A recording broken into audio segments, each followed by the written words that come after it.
ఫర్దర్గా సభ్యులు అడిగినట్టు ఫర్దర్ యాక్షన్ ఏమేమి తీసుకోవచ్చు అనేది ఖచ్చితంగా పరిశీలిస్తాం అధ్యక్ష. నెక్స్ట్ క్వశ్చన్ అండి 1217 గిరిజన శాఖ మార్చు. ధన్యవాదాలు అధ్యక్ష.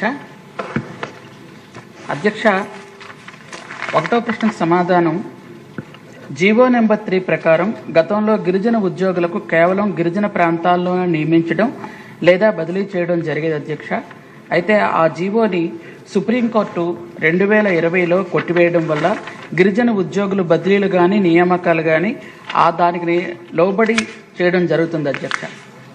బి ప్రశ్నకు సమాధానం షెడ్యూల్ ప్రాంతాల్లో విద్యా సంస్థల్లో ఉపాధ్యాయ పోస్టుల భర్తీకి స్థానిక షెడ్యూల్ తెగలకు 100% రిజర్వేషన్ కల్పిస్తూ 10/1/2000 తేదీలో అప్పటి ముఖ్యమంత్రి నారా చంద్రబాబు నాయుడు గారు జీవో నెంబర్ 3 తీసుకురావడం జరిగింది అధ్యక్ష.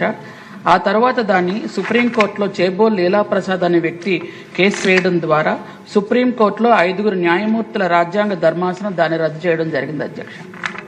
Thank you. ఎమ్మెల్యే గారు బాలరాజు గారు. ధన్యవాదాలు అధ్యక్ష.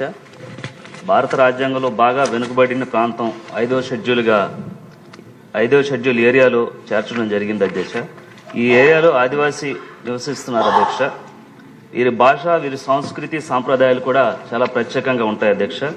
ఈ ఏరియాలో నివసించే ఆదివాసుల కోసం ప్రత్యేక చట్టాలు ఆనాడు రామారావు గారు తీసుకొచ్చారు అధ్యక్ష. మన రాష్ట్రంలో కూడా ఉమ్మడి శ్రీకాకుళం, అలాగే విజయనగరం, తూర్పుగోదావరి, పశ్చిమ గోదావరి జిల్లాల్లో ఈ ప్రాంతాల్లో ఆదివాసీలు నివసిస్తున్నారు అధ్యక్ష.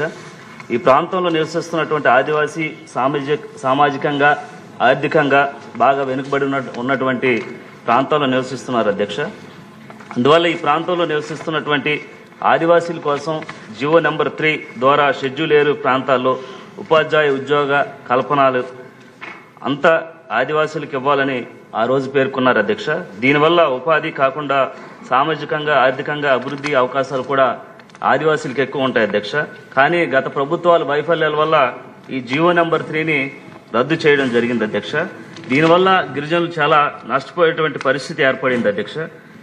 తద్వారాగా మన ప్రభుత్వం తరపున ఈ జీవో నెంబర్ 3ని పునరుద్ధరించి వేరే ఈ జీవోని ప్రవేశపెట్టి ఆదివాసీలకు పూర్తి న్యాయం చేయాలని కోరుకుంటున్నాం అధ్యక్ష. ధన్యవాదాలు అధ్యక్ష.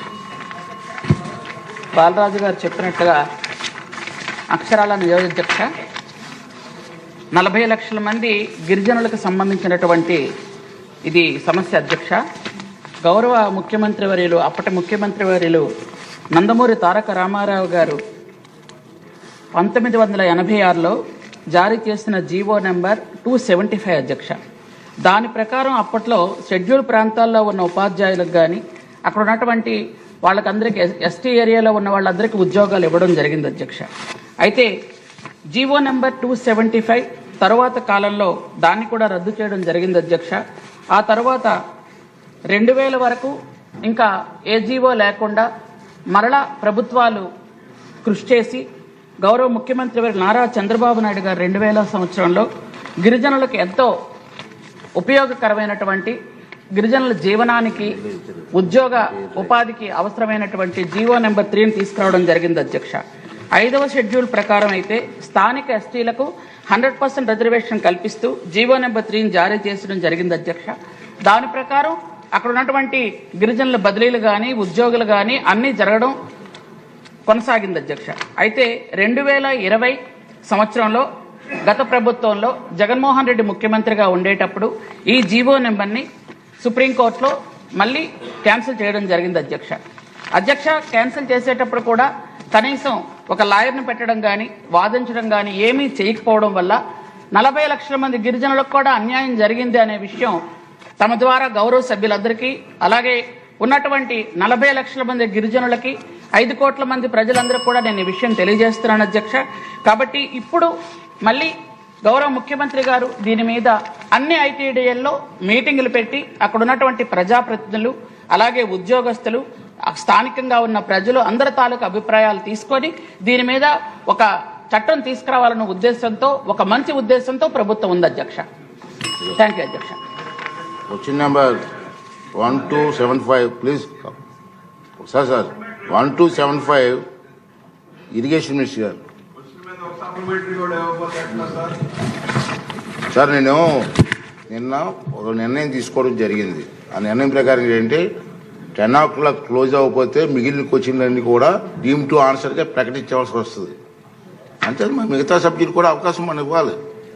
లేదు డీమ్ టు ఆన్సర్ని ప్రకటించమని ప్రకటిస్తాను. నాకు అభ్యంతరం లేదు. ధన్యవాదాలు అధ్యక్ష. మొదటి ప్రశ్నకు సమాధానం లేదండి. రెండవ ప్రశ్నకు సమాధానం కాలువ చిట్ట చివరి ప్రాంతాల భూములకు సాగునీరు సరఫరా చేయడానికి అవసరమైన కాలువ డిసిల్టేషన్ మరియు అవసరమైన కాలువ భాగాల్లో సిమెంట్ కాంక్రీట్ లైనింగ్ పనులు తోటపల్లి బ్యారేజ్ ప్రాజెక్టు కూడి ప్రధాన కాలువ 395.58 లక్షల వ్యయంతో చేపట్టడం జరిగింది. 120.44 కోట్ల అంచనా వ్యయంతో ప్రతిపాదనలు సిద్ధం చేసే దశలో ఉన్నాయి. బంగారు గారు. ధన్యవాదాలు అధ్యక్ష.